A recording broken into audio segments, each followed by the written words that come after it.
Welcome to the MMA Fan Podcast. Ladies and gentlemen, I give you Stu and Blake. Hello and welcome to the MMA Fan Show. I am Blake Harrison, and joining me as ever is a slightly bitter Stu Whiffin that I got in there early with the intro. I think, Stu. Yeah, I don't know. We never discussed, do we, who's going to do the intro? Like we press with us just it's like on it's with live. it. And yeah, I think so. It gives it a real nice. You just don't know what you're going to get with this podcast. We're a couple of dangerous mavericks, aren't we? Oh, mate, that's the one thing I've been labelled my entire life is a dangerous maverick. Oh yes, never worries, never thinks things through too much. Just a dangerous maverick. That's me. Yeah, that couldn't be further from the truth, could it? Nah, mate, worry about everything. Worry about everything. Let me tell you what you should be worried about, right? Having a dog that's about to turn 14 years of age, right? And I'm going to tell you about my morning. Okay, so we're recording this for you listeners. We're recording this at 8:30 on Monday, the morning of the 25th. And I like to get up normally about 6:30. That was really official, by the way. That was like, this is going to be used in evidence or something. That's like, is there any kind of court cases that I should be aware of that are coming your way? I don't know. My dog should be on trial for what happened this morning, 100%. He's an elderly dog, but so far, apart from his back legs playing up a little bit, but we take him to the vets and he gets his monthly injection and he's back on. He's all right. He's an active dog. He still goes running over the park and all stuff like that. So I have like no concerns about his age at the moment. However, I come downstairs this morning in me boxers and I let him out. What kind of boxers are they? Paint a picture for us. They're kind of they're sort of black. They're actually what? No, I'm not going to say the name, but yeah, they're all right. They're little pink hearts on them or anything? Or are they like, those kind of fun boxers where you've got like fast food on them? They're absolutely deadly serious. There's just flames above the crotch. You're a serious man in your boxers. Was it a serious night? I don't joke around when it comes to my strides, mate. It's all about business. But so I've gone for a pee, right, while my dog's out in the garden. And then I've come out of my toilet. And for some reason, he's never done this in 14 years. He has decided to shit outside my toilet door. And I've just walked straight out barefoot and trod in it. Oh, wow. That, my friend, is not a good way to start a new week. I was Jesus. Like, I couldn't be horrible with him because he's old. Oh, and he's deaf, so he can't hear anyway. And I was like, I've just trod in my own dog's shit with no shoes or socks on. So I had to do this kind of ridiculous. Picture me, right? I'd argue it's better that you didn't have socks on. Possibly. I've had these kind of thoughts post shitgate, what could have been a worse scenario? I could have slid in it. Could have slid in it, yeah. I didn't. I managed to sort of think, oh, what was that? And then, then I've just done the kind of frantic hop into the kitchen to get some kitchen roll to start what was like literally the clear up of a crime scene. Was there no one else around? No. You couldn't have shouted for someone. Help! Man down! Oh God, no! Oh no! Rover! Oh, no! Someone help! Man down! Yeah, so that's been my morning. But tell me about your weekend, because you went out sort of doing something pretty interesting, right? I did. So I was at the Joe Joyce Zhang fight on Saturday evening because I've got part in a film coming up where I'm playing a floor manager at a boxing event. And I reached out to some of the lovely people at TNT Sports and asked if I could shadow the floor manager and just see if I could be around and just see what it's like back there so I can kind of take that into the role a little bit. And they were really accommodating and they said yes. And so they paired me up with a floor manager called Ralph, who was very nice and very accommodating and kind of took me around. And I was there backstage. I saw Joe. I saw Zhang. I was like in the dressing rooms while they were kind of just like chilling out or hitting mitts or whatever it was. And That's cool, right? just see, it was very, very cool. I don't want to, I can't say too much because I feel Sure. like I was taken there in the capacity of course, they're doing me a favor as an actor. So I don't want to come in here and be like, oh, this person was like this or this person was saying that. It feels like a slight betrayal if I did something like that. But this person was like, no, I'm joking. But yeah, no, but it was really interesting to be backstage. Like just looking at the fighters and stuff, and like some of them were just like having a nap. With their hands wrapped, and some of them were, looked a little bit more edgy. I'll tell you who I felt sorry for, and I don't think we have this in MMA, and certainly not in the UFC that I'm aware of, is like floater fighters. You aware of this? No. So basically, there's fighters on the card that are paid, and they might fight, they might not. Depends so if they're quick finishes. Yeah. So it's like if we can get you on, we'll get you on. What might happen is they finish the broadcast and they let you go on after the main event when no one's really in there. And I think the crew are like, oh, for goodness sake, we'd love to de-rig and go home, but we've got to wait for these people to finish fighting and there's no one even around. You do see that. That's really weird. Sometimes you see the post-fight like kind of chat and there's like a couple of lads scrapping and you just think, what's that? Yeah, it's the floater fights. But it's interesting because it's really tough for them. I mean, they get paid whether they fight or they don't, which, fair enough. But to have your hands wrapped at like almost like the start of the evening and be like, I don't know if I'm going to get a call saying 15 minutes, lads, you're on, or if I'm going to be waiting around for the next 3 hours and be told, sorry, we can't use you. That is a tough, like mentally. Yeah, massive. That's a tough old job, isn't it? Yeah. So I thought that was really, really interesting. But yeah, it was just fascinating kind of being backstage. I helped with the walkouts, like with the walkouts and everything. I was there holding the curtain, let people through and all of that as people are going through, and I'm there waiting. It was very, very cool. So, I'm there for Zhang and for Joe Joyce's walkouts and everyone else's as well on the card. And it was a lot of fun, and it was really beneficial for the role as well, because it gets a bit stressful back there. To be fair, this seems relatively calm. In the script, it's way more stressful, but I've heard some stories that it can be very, very stressful, where to the point where I've chatted to a few different floor managers now, and there's incidences where, and they're not big, these floor managers, they're like 5'8", 5'9", whatever they might be, and they've got a heavyweight that won't walk out. Either the wrong music's been played, and some high profile heavyweights as well, the wrong music's been played, or it's been played at the wrong section, so they're not going to walk out, and they've had to sort of like push them into place and make the doors open. Or one fighter in particular just didn't want to walk out. We just got to the curtain and went, no, I don't want to do it. I don't want to do it. And they've shoved them through the curtain.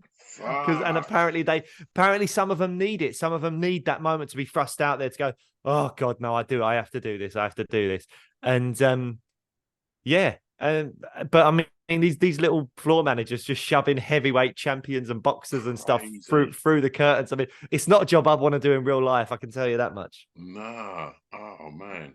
I mean, I watched the fight, and I don't know. I don't know what was going on with Joe Joyce. Obviously, he looked a lot heavier than he normally does. He didn't look like he turned up for me. And I watched it and I thought, he's not really doing a lot here. And Zhang, it's weird, man. Like, he's a big boy. I mean, I don't need to tell you, you saw him. Like, I mean, he's massive. He's absolutely huge. But Joyce is as well. Joyce is a big lump. And I mean, don't get me wrong. You get hit the way that Zhang hit Joyce, you're going to sleep. Anyone, like, that's insane, like, power. But yeah, I don't know. I was a bit disappointed with the fight. I thought, like, it didn't really. I was hoping Joe Joyce was going to kind of really pull from the last fight and really sort of learn from that. And no, it was just it was a bit disappointing. But yeah, interested to see where that puts Zhang in the mix. But well, I don't know what people think of me for this, but once the Zhang's walkout had happened, that was the floor manager's job done. And so rather than watch the fight, which I'm sure most people would have done, I decided to just jump in an Uber and go home. I mean, I did watch a little bit of it on my phone. I was flicking between that, and obviously there was the Fabian Edwards, Johnny Eblen fight over in Bellator. I was watching a bit of that as well. And there was the prelims for the UFC had started as well. So I was sort of flicking between the three. I did see Zhang knock Joyce out. I felt for him. He seemed like a nice guy, Joyce, but Zhang seemed like a nice guy as well. It's just, I mean, yeah, it's just one of those things. But and they're both older now. Like Joyce is like 38, and Zhang's like 40. So if Zhang's going to fight, a Fury or anyone like that, he's going to have to hurry up. But this isn't the boxing fan show. This is the MMA fan show. And Absolutely. I don't know if we want to briefly touch on Fabian Edwards versus Johnny Eblen. Did you watch any of the fight? Again, I was in the car kind of watching it on my phone.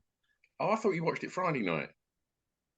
Oh, very good. All right. So there's we've got a little WhatsApp group between me, Stu, Scroobius Pip and Brian Lacey, where we're chatting all things MMA.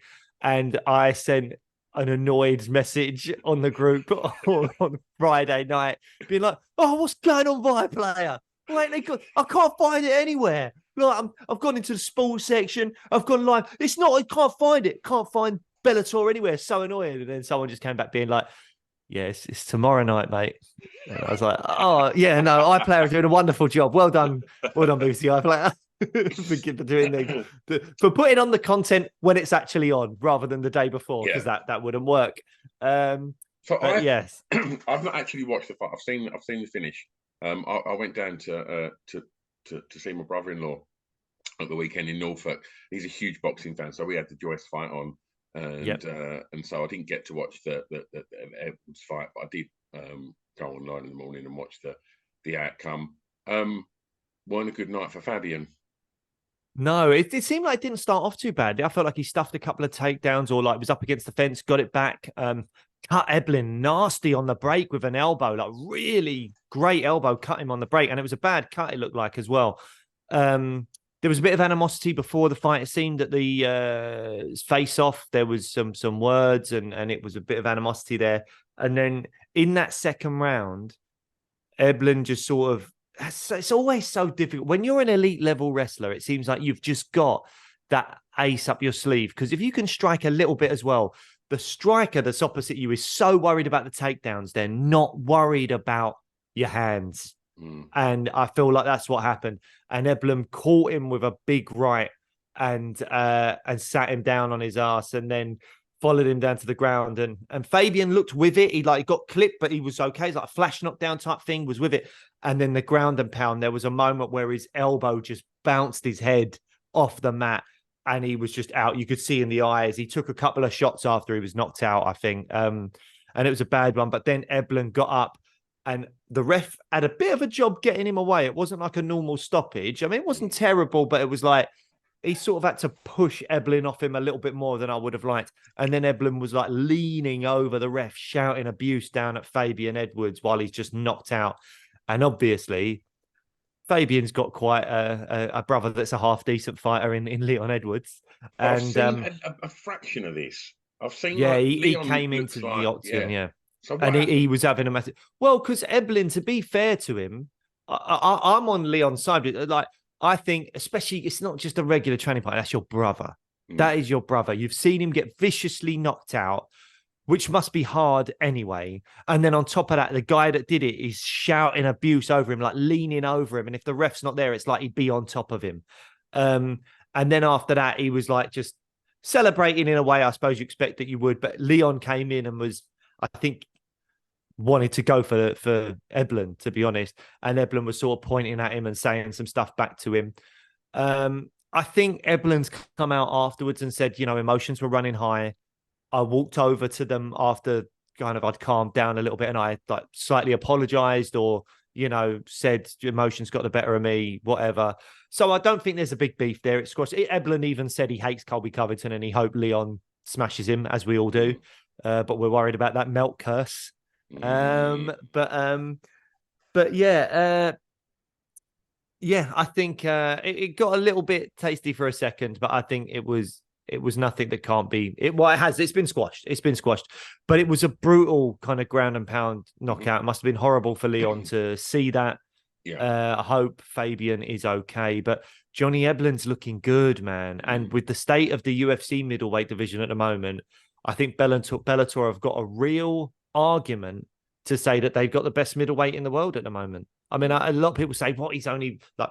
With all due respect to Fabian, I know that there's a lot of fans out there that don't rate Bellator as an organization and will say, "Oh, well, who's he beat?" Blah blah blah. Personally, I think Eblen is a top middleweight. I mean, he's got the skill set that potentially could worry Adesanya in terms of the takedown. If Adesanya could stuff the takedowns, obviously Sean Strickland is the champion at the moment. Strickland has good wrestling that he never uses, and we saw that he has good striking. But I wouldn't put it past Eblen to deal with Strickland, Duplessis. I mean, there's fights out there that you go, Johnny Eblen could be a top 5 middleweight in the UFC, or he could be the UFC champion. I don't know which one he would be, but I think there's certainly an argument if you're Scott Coker at the moment to say we have the best middleweight on the planet, and there will be arguments against it, but I don't know that I would believe them. Big words from Blake Harrison this morning. Yeah, Look at that. yeah, putting it out there, putting it out there. Maverick, you. You do. Well, look, we're just to give you a bit of context for the rest of this episode, we're going to sort of touch a little bit on the Gamrot Fiziev fight and some of the scraps on that card, and we're also going to talk about some huge fights that have just been announced over the last 3 or 4 days. So many amazing fights, so we want to touch on that. There's not loads to say about this weekend's card, but we'll touch on some of the things that I think Blake and I thought were sort of, the highlights of it, and then we'll move on to some of the fights that have been announced for upcoming cards. Before we jump on to that, should we just briefly mention that we are in a partnership with a fantastic charity called GamCare? We don't get any money for this. We're just trying to support them because they support people with gambling addictions, which we think is really, really important. So if you are someone that is struggling with betting apps, betting sites, or a gambling addiction, then please check out GamCare. They do fantastic work. They have a 24/7 helpline. They have a little chat box. If you don't want to talk to someone, you can kind of go on the website and talk to someone just in like a live chat, and they can get you free counseling sessions. That's free with an F, not a Cockney TH. I have a free counseling sessions for you to use, and they get you those really, really quick. And it's not just for people with gambling addictions, it's for family members, friends of people that are suffering with gambling addictions as well, because these kind of things can affect people around you. It can affect your relationships, it can affect your loved ones. So yeah, please check out GamCare if in any way you are struggling with a gambling addiction. Stu, have you got the phone number and the website? Yes, the website is gamcare, gamcare.org.uk, gamcare.org.uk. And you can call free on 0808 8020 133. That's 0808 800133. Or as Blake said, you can just jump on the website and talk to somebody in the pop-up box, all for free. Now, I've got something I want to add to this. I had a message come through from somebody that listens in Australia saying that at the beginning there was an advert for a betting app on this podcast. So just to give you some context on how that would have happened is when you upload a podcast, you have 3 spot ads that are just dropped in. You have no control over what they are. They will rotate. If you listen to that episode now, it will probably be a completely different organization. We have no control over that. The only official sponsor of this podcast is GamCare. Should there be any other organizations that we choose to work with, that advert will be read by Blake and I. So when you hear those 3 ads that are in every single podcast you ever listen to, the podcaster has no control over them. They're constantly on rotation and they change. So if, unfortunately, you heard one out there that did have an advert for a betting site on, that's nothing to do with us. And I'm sure if you listen to it now, it'd be something completely different. But I just wanted to sort of clear that up if anyone else had happened to have heard a gambling ad at the beginning of or in the middle of this podcast. I haven't spoken. Oh, well, Right. That is a shame. Yeah, I didn't know about that. Yeah, Ah, it well, literally. I got a message day before yesterday. And he was only mentioning Gamka. I thought, I need to speak to you about that. But yeah, that just happens to be one of the unfortunate things that comes with using platforms to host your podcast. yeah. I hope people can see that we are, as I say, we're not getting any money from Gamcare. We're trying to support them because we think that they do great work, and Stu and I have our own connections with or reasons for really wanting to support that, because we've had opportunities to work with actual betting sites again, like us speaking the ads, all that kind of stuff, and we would have got paid a bit of money for that, but for our own reasons we've decided that that was not really our vibe, and so we've gone with Gamcare instead. So yeah, apologies for that. As Stu says, that's not in our control, and that's the first I've heard of that. So that's a real shame, but not much we can do about it. We can just keep trying to direct you towards Gamcare, and hopefully you listen to our voices rather than those ads. Shall we move on to the UFC card from Saturday night? Yes. So should we start with Gamrot Fiziev? Because Yeah. I mean, I was that's it's not what we gutted. wanted, was it? No, man. And that first round was good. Mm. That first round was good. Gamrot landed a couple of strikes. Fiziev come back with some mean combinations. And then the scrambles at the end looked good. Like this was going to be a fantastic 5-round fight. This was going to be one of those ones for like the hardcore fans were just salivating at how much high technique was on show here in terms of the striking, in terms of elite level grappling, in terms of defense, the transitions and all that stuff. It was going to be really, really special, I think. Yeah, and unfortunately, Fiziev's busted his knee. See, when I watched that, and I could tell the commentators were thinking the same as well, and I think they were confused because from the angle that they were sitting at, maybe they didn't see anything, and it looked like it was his foot that hit his elbow, Yes. and I just thought, oh, he's just smashed his foot. And it did hit his elbow, but it was the standing knee, wasn't it? And yeah, and I couldn't, but obviously the knee went, and yeah, that was just a real shame. And it was like I was expecting more of what we got in the first round. I thought we got 5 rounds of this. This is going to be a fantastic, like technical scrap. I did see a funny picture. Spirits were still high, I think, for Rafael. He was he took a picture of him in a stretcher, like one of them sort of stretchers on wheels, whatever you call them. And Gurney. what? They called a gurney. Are they? All right. I think so. In America, they are. I probably watched too many medical. I probably watched too much Scrubs, like medical TV shows. Well, he's on a gurney taking a picture, and then there's 2 gurneys behind him, and they're all giving it a thumbs up. And it's Bryce and Karate Hottie, and they're all just like in a row, all just smashed to bits. Well, I mean, yeah, we'll get to those in a minute. But yeah, no, I felt like we were robbed of a great fight. No one's fault. These things happen. Right. So, but I feel robbed of a great fight. We was. And what did you make of Gamrot's celebration? Do you think that was in bad I knew taste? you were going to come out with this. I knew it's so interesting. I've got this down in my notes. At first, yes, I did think that this was in bad taste. Post-fight interview when he said what he'd been practicing. Well, yeah, but he was wrong. But I think what it is he didn't realize he was wrong.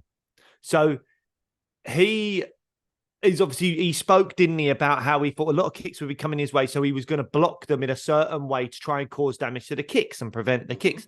And obviously, Rafa's thrown that kick. He's blocked it in that way with his elbow. Rafa's gone down. He thinks, yes, that thing that I've been working on has happened. So the celebration to him, I understand it. From me looking on the outside until that moment, I was like, mate, you've won by injury. Like, don't run around like you've just knocked out the number 1 ranked guy in the world or something like that. So it did annoy me to begin with. But then when he said that, I was like, oh, okay, I sort of see. Although I'm still not totally okay with it, but whatever. But especially because actually he got it wrong. Not that I think he should have got it right in the heat of the moment. How would he realize which leg Rafa's hurt and why it's hurt and stuff like that?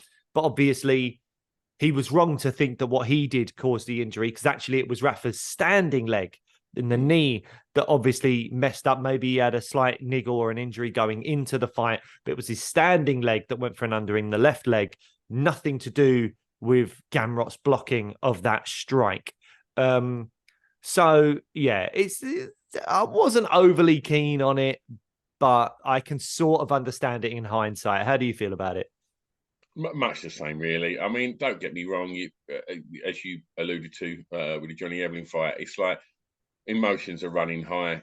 You know, this has been your focus for however many months, and you know the sacrifice, and all of a sudden it's over, and you've not lost. So I guess it's hard to contain that. But you know, we've seen this before, and other fighters just look, you know, really concerned rather than elated, and Yeah. I think there was a burst of excitement and probably relief that, you know, this is over. I've not got to stand in front of, you know, Kaziev for another 3 rounds. Like, Yeah. you know, I think I'd be happy at the prospect of that. It's a big fight as well, isn't it? Because these two are like outside of like the huge names of the division. Like, you know, they are the guys, aren't they? They are you know, the ones at they're very top of that second tier in the lightweight division. And I don't mean that in terms of talent. I think talent wise they're right up there. I just mean when you're looking at the Poiriers and Gaethje. Well, do you know what? Maybe you could argue talent, because obviously Gamrot lost to Dariush and Fiziev lost to Gaethje. So yeah, so Gamrot now hopefully looking above himself in the rankings and looking at someone in that top 5. He's lost to Benny Dariush recently, so that fight's not going to get made. I can't imagine Dustin Poirier accepting a fight with him, because I think he wants big fights. What were you going to say?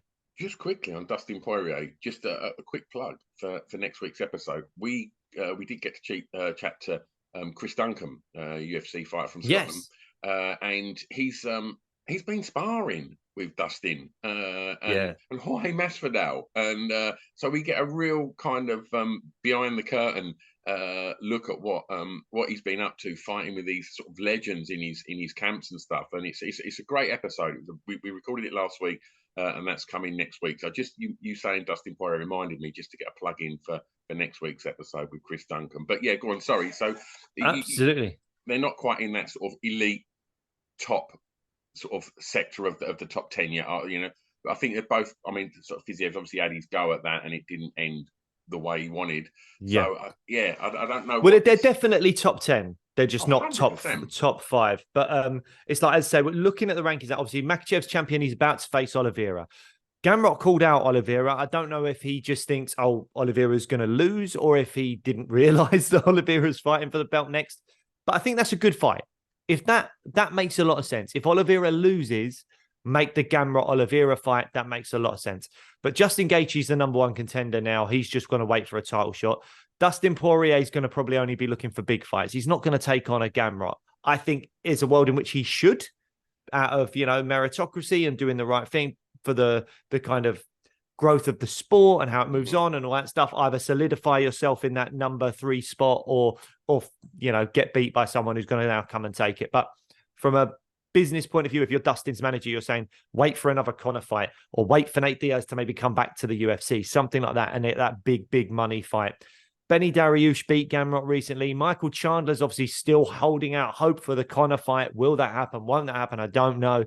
If it doesn't happen, Gamrot's a good fight, but that would suck for Michael Chandler, wouldn't it? You've been waiting for ages for this big money fight to fight Conor McGregor, with all the fame and the accolades and everything that goes with being the B-side to a Conor McGregor fight, with everything that goes along with that. And then all of a sudden it's like, yeah, sorry, mate, you've got to fight Mateus Gamrot instead. Like, that's horrible. So yeah, and then that's it, you know. Gamrot will be ranked 6th by tomorrow, and he's staring at that top 5 going, who is there for me? And other than an Oliveira coming off a loss, I don't know who is.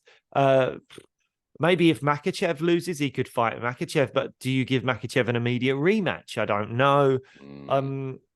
I don't know that he would deserve an immediate rematch. He's only defended the belt once, I think, to Volkanovski, and that was obviously an incredibly close fight. So Yeah. Who knows? Who knows? Who knows? But it's a difficult one for Gamrot. He deserves to fight a guy in that top 5, I think. But we shall see. That high, is it? I don't think the dollar's there, and I don't think them top No. fivers are going to be going. Well, I'll fight him. Yeah. I don't think any of them are going to see there's anything to gain other than a tough fight for probably not a lot of money. Yes, I agree. He's, the hardcores know he's brilliant and want to watch him fight because he is exciting. The casuals are like, who's Mateusz Gamrot? And so that's not gonna get you a title shot. Unfortunately, this is the world we're living in. A guy that had 2 victories in one fight, he defeated Dan Ige and Satan. Was Bryce Mitchell. I don't know if your mic completely cut off there, but mine, all I heard from you was freedom. And I don't know if your mic just went, I cannot have this. But yeah, that was an interesting one from Bryce Mitchell. Took the Holy Bible into the octagon, and as Stu's just demonstrated, as he was being announced, shouted freedom, holding the Bible aloft. And then at the end of the fight, a fantastic interaction with Michael Bisping that I absolutely loved, and someone's like written it out on Twitter in a really funny way. I think I'm quote tweeted it on our I should say X'd it now on the socials. And oh my god, that is just so he's like there at the end. I mean, to be fair to Bryce, like give credit where credit is due, he has decided to donate $5,000 to the Maui kind of wildfires to help people in Hawaii, where Dan Ige is from. And he's doing it. What a wonderful gesture. A very brilliant thing. That to me is when Christianity is at its best. He's using his faith to help him make the decision to donate money to help people in need. Wonderful thing. Fantastic. He just loses me when he then says it's all because of Satan, and also it's nothing to do with like global warming. It's to do with Satan. And I don't know how they're linked, but it's Satan and they're man-made. So maybe Satan is convincing the men to start these fires in Hawaii. I don't know. That's his opinion. And then he had to have heard the voice in Michael Bisping's earpiece. Oh. Michael, wrap this up. Wrap this up, Michael.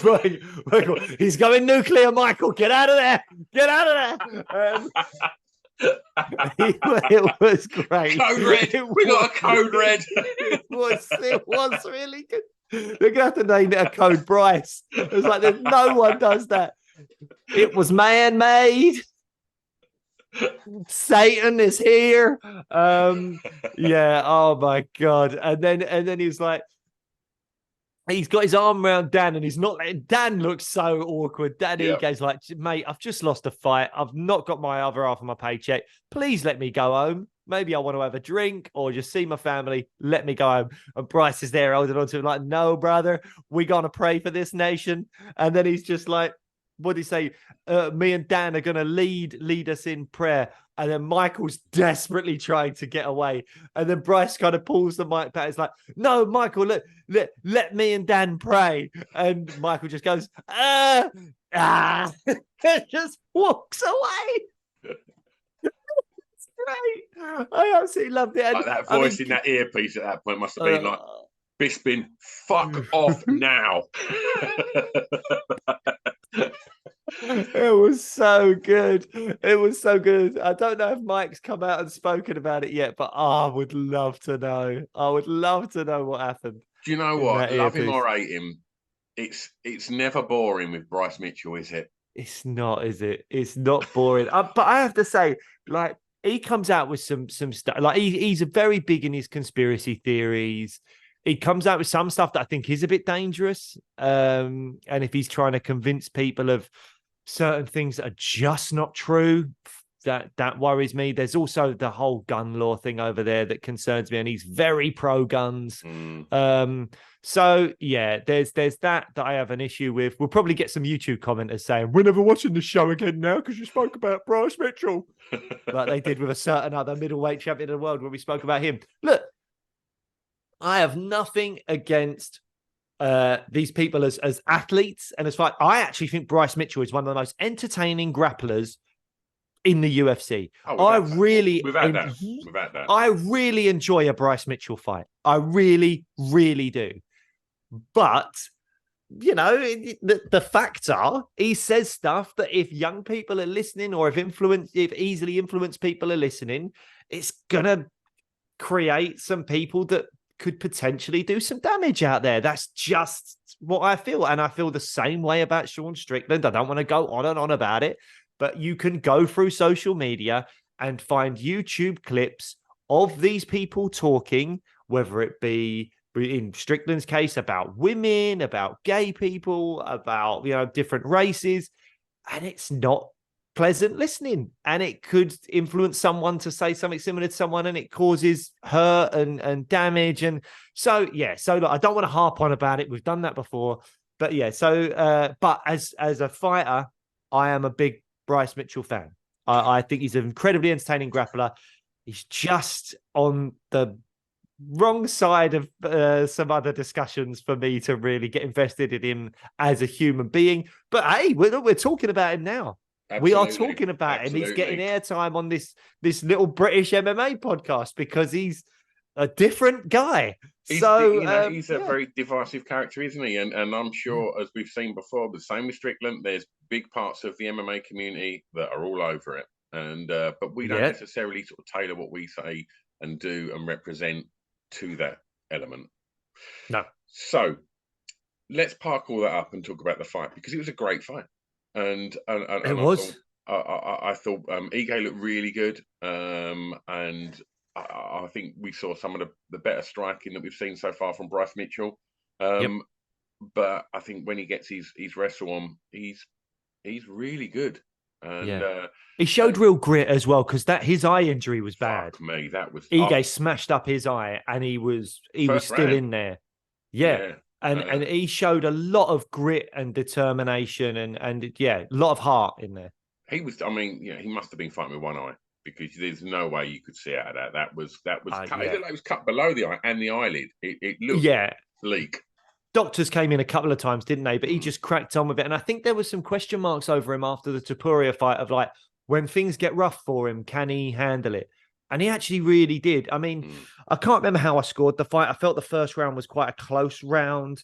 And then it was one of those ones where Dan Ige would piece him up and do some good work, but then Mitchell would get mount with like a minute and a half to go and then do some good work there, bless you. And and then round 3 was Mitchell, I think, with dominant grappling.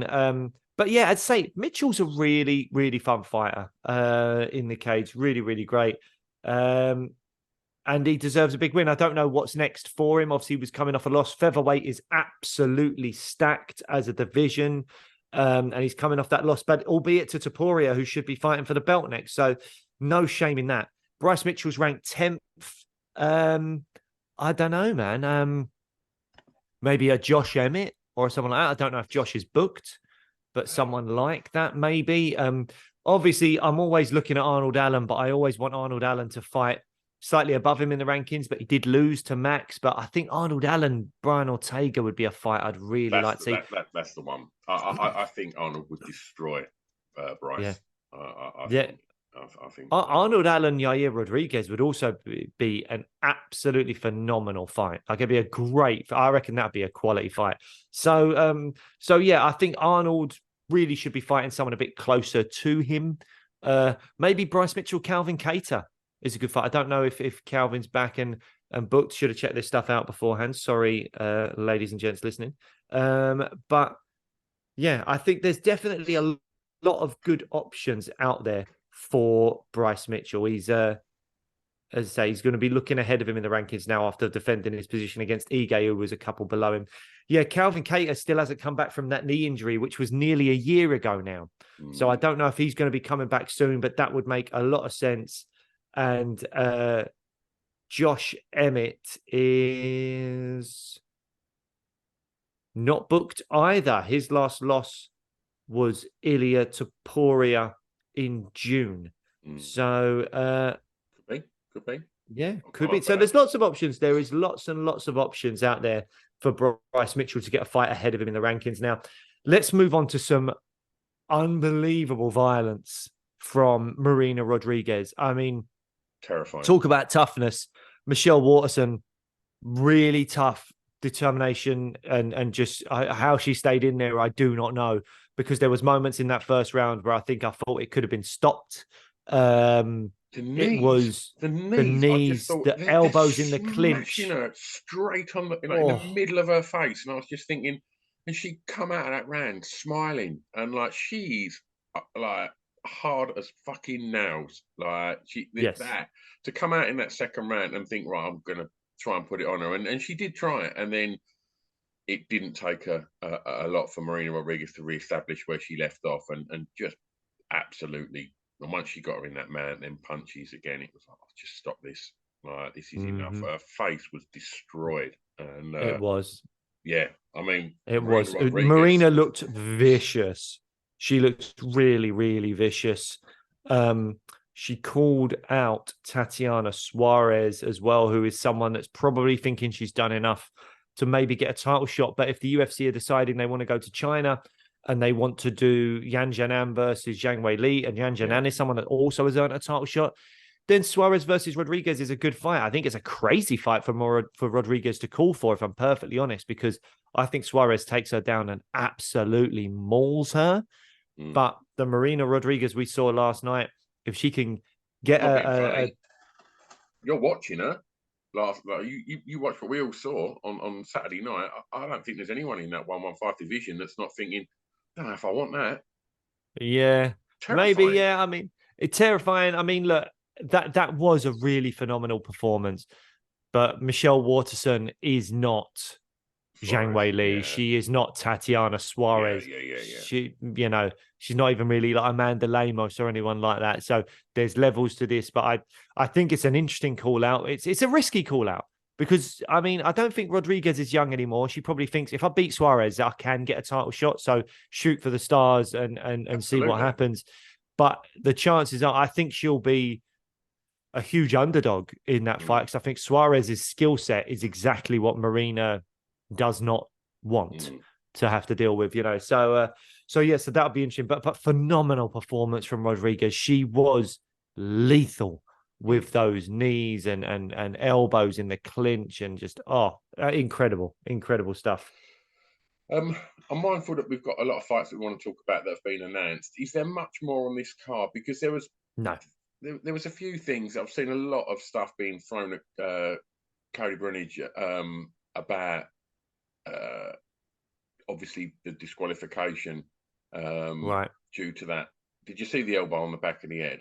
I did, yeah. It was kind of like it wasn't like a 12-6 or anything, was it? It was like a forearm kind of elbow, but it's still an illegal strike. And it is. I find it really strange when people just start going, well, he quit. It's like, dude, why don't you have like a UFC fight elbow you in the back of the head and see how quickly you want to get up and start fighting that man again? No, thank you. Apart from that, I thought Charles Jourdain looked good. Brian Battle is continuing with his career post contender season. Was a bit rocky though. Got dropped in that first round by an elbow from Fletcher, but then did well. Looked very composed until that moment, and then came out and did the business afterwards. To touch on the Usman's Mohammed Usman, obviously brother of, and Jake Collier. For me, Mohammed Usman looks like an absolute monster. He's a big boy, but I just don't find him very exciting to watch. I just thought it was. I didn't really watch much of it. It was that moment where I think I was in the car when that was going on, and I was choosing the Edwards Eblin fight over watching that. But you chose the right fight to watch. Okay, well look, let's touch on some fights that have been announced. Which one did you want to talk about first, mate? Well, I think we should just focus on 296 because it's gone from we're not sure what's headlining that card and what's going on with it to we've got Leon v. Leon must be ecstatic because the pay-per-view buyers for this card, like, don't get me wrong, Leon Colby is a big fight, but it's going to be massively helped by the undercard of this fight. There's going to be an extra big chunk of pay-per-view buys and money in Leon's pocket because you've got Ian Gary Luque now. Paddy v. Ferguson. Jesus, that is two huge names on that card are going to do a lot of the heavy lifting for you. Shavkat Wonderboy, big fight. Pantoja Royval, another title fight. And for the hardcores, that is going to be a banger. And then Leon Colby heading it up. That is an unreal main card. That is a main card where I look at it and I go, right, how can I work out a way of I need to stay up and watch this live? Yeah. That's I don't think I can wait till like 6 a.m. to watch this card. I think I have to watch this live. It is going to be an outstanding card, just unbelievable from top to bottom in that main card. I mean, should we just briefly start with we'll obviously what I'm assuming will be a opening pre-show, so we we're not going to go too in depth. But do you want to start with Gary Luque? Yes, I mean, this is the journey of Ian Gary has been an absolute delight to watch, and we've seen him just get better and better and better, and the confidence is obviously soaring. He's becoming a superstar. He's a very exciting young fighter to watch, and he's obviously, as we've said before, he's very nomadic. He's got his base camp, but he just travels around, just learning from everybody. And then he gets to fight Vicente Luque, and he's like, yes, please. I mean, I don't even know if we want to talk about how this goes, because I think we'll probably do that in the pre-show. But what a great matchup, and I think we're going to see something super fun here. Yeah, as you say, it's going to be a fun, fan-friendly fight. The little bit of stuff that the kind of caveat on this fight, or the interesting little ripple of this fight, is that they both train at Killcliff. You know, Ian's obviously spent a lot of time in Brazil as well. He's good friends with Gilbert Burns. He rolls with Gilbert Burns. Vicente Luque and Gilbert Burns are incredibly good friends, and they both train under Henry Hooft at Killcliff. So obviously it's a very big gym. Maybe they do something where they sort of split the coaching staff slightly or something like that. But that's going to add something interesting. The fact that, they're going to be training in the same gym, or maybe Vincente's going to stay in Brazil or something like that. I don't know. But very interesting one. And then when you look over in the corner, is Gilbert Burns going to be in Luque's corner? And Gary's like, well, I've rolled with you loads. This is a really interesting little caveat to this fight is how this goes, and whether or not considered that. Yeah, whether or not Henry Hooft is like, for this fight, does Luque have to train in Brazil? Because we see Ian Gary as more of a kind of bigger star going forward, and for the benefit of the gym, we want to back the guy that we think can go further. And then does Luque end up leaving the gym? I don't know. It's got an interesting kind of kitchen sink drama going on in the background of this one, which will be interesting to see how that plays out. You'd imagine that they've probably spent a lot of time sparring. Well, you would think.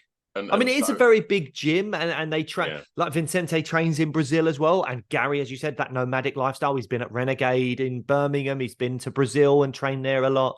So, but I'm sure their paths have crossed many times. It's interesting, isn't it?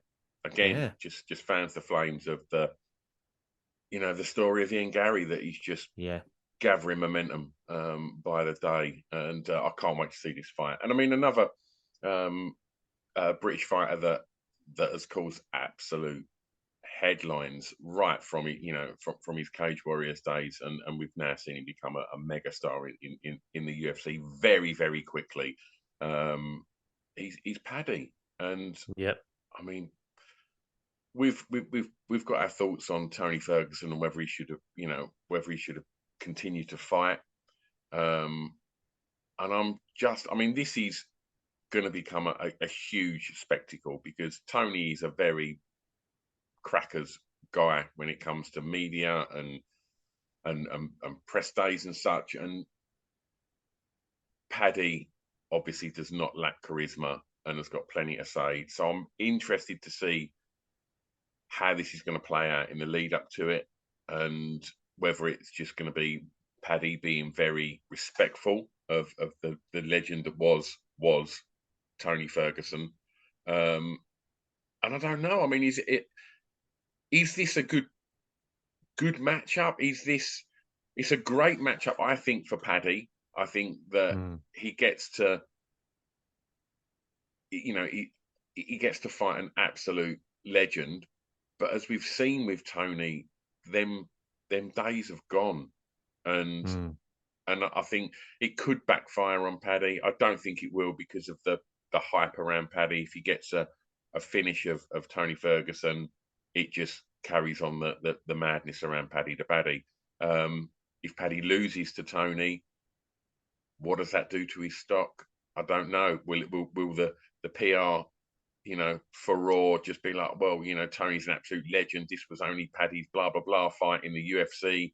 Like, I don't know. It could be a win-win, or it could be a lose-lose. I don't think, if we get a good Tony turning up on the day, I think we've got a good fight. Yeah, it's interesting. My brother, funnily enough, commented on one of our scenes saying that he thinks this is a lose-lose fight for Paddy. Because, I mean, I forgot all about the Bobby Green loss for Ferguson.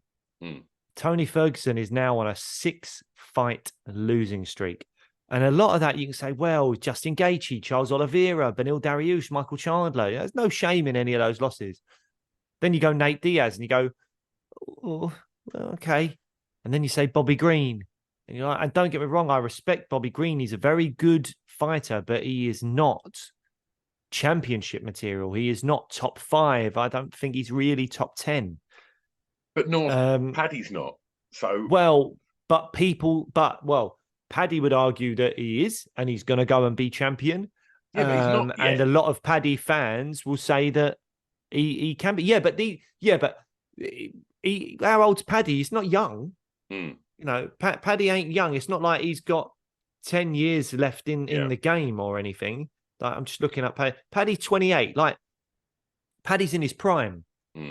If he doesn't beat Tony Ferguson when Tony Ferguson's on a 6-fight losing streak and he's just lost to Bobby Green, where do you go from there? Not to mention, he is coming off of that split decision win over Jared. Was it a split decision? Oh, no, unanimous decision. Sorry, unanimous decision win over Jared Gordon that a lot of people thought was controversial. So, it would be his biggest win today. It would be, on paper, his toughest fight today, even though Tony's coming off all these losses. So, yeah, he does have to win it. He absolutely has to win it. And you would hope he would win it in style. But I mean, it's a shame you got to step back and look at the bones of this fight, because if you just look at the fight picture and it's like Tony Ferguson versus Paddy the Baddy, it's fucking amazing. It's so exciting. It's a spectacle type fight, isn't it? It is. Of course it is. But it's when you dig deeper and you look at what's been happening to Tony. But then again, Paddy's coming back off an injury. Maybe this could be, and he's never fought anyone of Tony's standard. No. Let's be real. Even Tony on these losses, we don't know, would Tony Ferguson beat Jared Gordon or Jordan Levitt or Rodrigo Vargas? Maybe he would.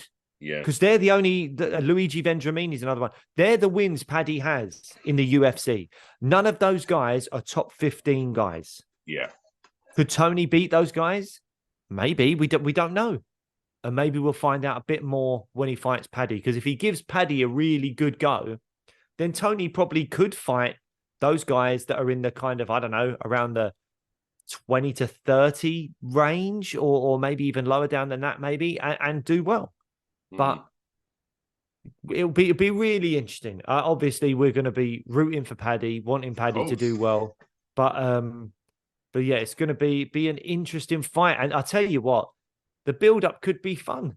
Because if Ferguson says one or two things about Paddy that Paddy doesn't like, Paddy's going to clap back. But I do think it makes sense for Paddy to be respectful and to, in the build-up, boost Tony up a little bit and say, this guy is a legend. Because if he beats Tony after slagging him off, then everyone's going to say, what's the big deal? You beat Tony Ferguson. He's now on a 7-fight losing streak and you said he was rubbish.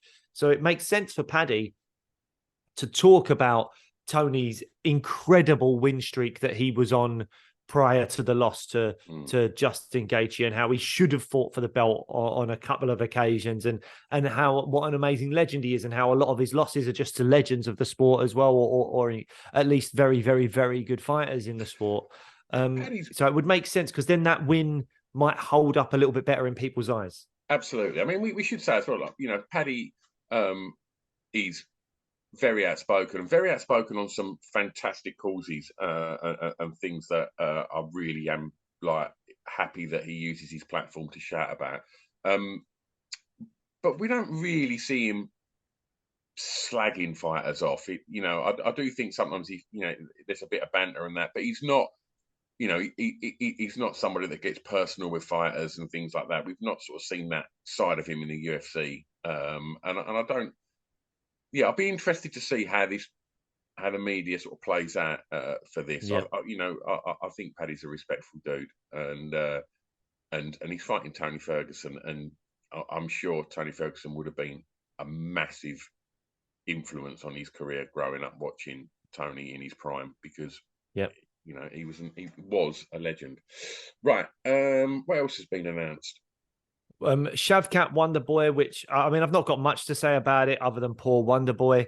He refused to fight a fat Michel Pereira who missed weight a couple of cards ago. I can't remember, was it 291 or something like that, which was was gutting, and he didn't get paid as far as we're aware. And then he's now got the Shavkat, and you're like, Jesus, man, that's not fair. Poor old Wonderboy. I mean, I just can't see how Shavkat doesn't just destroy him. I feel for Wonderboy. I really, really do. Why are they not giving Wonderboy just fun fights? You know, Ian Gary. Well, if Wonderboy wants to fight for the belt, Ian Gary would. I mean, don't get me wrong. Like, Ian Gary's a tough fight. Ian Gary, I think, is really, really good. But I would, if you're Wonderboy with your skill set, I think you'd rather fight Ian Gary than Shavkat. 100%. Don't get me wrong. I think you'd be the underdog in both fights. Completely. But Shavkat is just something else. And I think Ian Gary could be a champion one day. Maybe we'll get Gary Shavkat for the belt at some point in the future. But I certainly think, from what we've seen in the UFC from both these men, if you've got the skill set of Wonderboy, you'd probably fancy your chances a little bit more against a striker like Ian Gary, who can grapple, than Shavkat, who can just do everything and can maul you. And so I don't know. It's going to be an interesting one. Pantoja Royval is the co-main event of that card, which is just going to be a banger. We'll talk about this when we do our pre-296 episode, but don't sleep on that fight. With all these big names on that card, that could easily be fight of the night. And then obviously Leon Colby, which will be a phenomenal fight. And no prizes for guessing who will be wanting to win that fight. Will be Leon all day long, and I think he would win that fight. I think Leon's been training for wrestlers. He's had 2 camps for Kamaru Usman. Colby's a different kind of wrestler. He is, cardio based, relentless with his takedowns. But I think Leon will be able to stuff the takedowns, keep this on the feet. He just needs to be able to either put him away early or really keep boosting that cardio. Because I think we've seen a couple of occasions in longer fights with Leon that maybe there's a sign that, not that he's fading, but like there's Colby's so good with his cardio that I think whatever your cardio is, you just got to add a little bit more to it when you're fighting someone like Colby Covington, because he's a cardio machine. And if Leon wins the first 3 rounds, but Colby's still in there pressuring you, maybe there's a world in which he gets really tired towards the end and it's dangerous for him, like we saw with the Nate Diaz fight and stuff like that. So yeah, but obviously I'd be expecting Leon to win this one. Damn right. Okay, well, look, I think that wraps up today's episode. There's no. Well, actually, there is one more fight. There's one more fight, but it's on the 295 card, and it's Yuri Prochazka versus of course. Alex Pereira. Yeah. Oh, mama, that is a fight. I am so happy Yuri's coming back. I love that guy. Absolutely mad as a box of frogs in terms of his fight style. the way he just comes in there and is bouncing around, taking shots, giving shots, spinning around. Like, that guy is all action, and I love watching him fight. Alex Pereira is a phenomenal striker with just nuclear power in his hands. I genuinely don't know which way this could go. Like, it's very possible for Yuri Prochazka to be dancing around, jumping in and out, trying a flying knee from the other side of the octagon, and Alex Pereira just step back and just go, bink, and he's out. It's just very, very possible. But equally, Yuri could catch him in a flurry of knees and spinning elbows, and just, this is going to be a great fight. I cannot wait for this. And it's the co-main event, I believe, of the John Jones-Stipe fight, which I'm not massively interested in at all. But this fight, this does a lot for me. I am well up for this one. Yeah, totally. He's just, when I saw that get announced, I'm like, that's pure fireworks. That can't be a boring fight. It can't. No way. And the winner of that, probably, if he's back from injury in time, gets former guest of the show, Jamal Hill. Absolutely. Because obviously Jamal didn't lose his belt, he had to vacate. So, and that'll be a great fight as well. Yeah. Jamal can crack. That light heavyweight has gone from being mildly boring under John Jones, I would say, because he was just so much better than everyone. Not John Jones's fault. And then it got a bit weird with the Jan Blachowicz, Glover, all this, whatever. Yeah. And then we had that incredible fight between Glover and Yuri. And now it's gone mad again with people getting injured and vacating and all that stuff. And now we're staring down, looking at Yuri versus Alex for the belt, and the winner of that possibly fighting Jamal Hill for the belt. Those are fights I can really get behind. Yes, please. Like you say, you can go and listen to our chat with Jamal in the archives of this show. There's probably about 180 episodes that you can go and listen to now. If you've not checked out our YouTube channel, you can watch a lot of our stuff over there. Go and watch our chats with Alexander Volkanovski, Mark Goddard, Mike Bisping, Dan Hardy, Tyron Woodley, from everyone from Dan Hooker to Arnold Allen, with the aforementioned Paddy the Baddy. We've had Paddy on twice, and who else have I missed out here? There's so many now. There's so many. Molly McCann, George Hardwick, Jordan Buchanan, Harry Hardwick, Graham Boylan, president of Cage Warriors, Mark Goddard, the man in the middle of it all, commentator John Gooden, the Fight Disciples lads, Nick Pete. We haven't had Adam on yet, have we had Adam on? Yeah. Yes, we have had Adam on. Yeah, Adam and Nick have both been on the show, obviously. Like, I'm sorry, it's early in the morning. Rude. I had a brief moment. I saw Adam the other day as well. But anyway, so we've had them all on. We've had loads of fantastic British fighters, a couple of Australians, they say Alexander Volkanovski, Americans like Derek Brunson, Tyron Woodley, you mentioned, Angela Hill, Ricky Simone, Corey Sandhagen.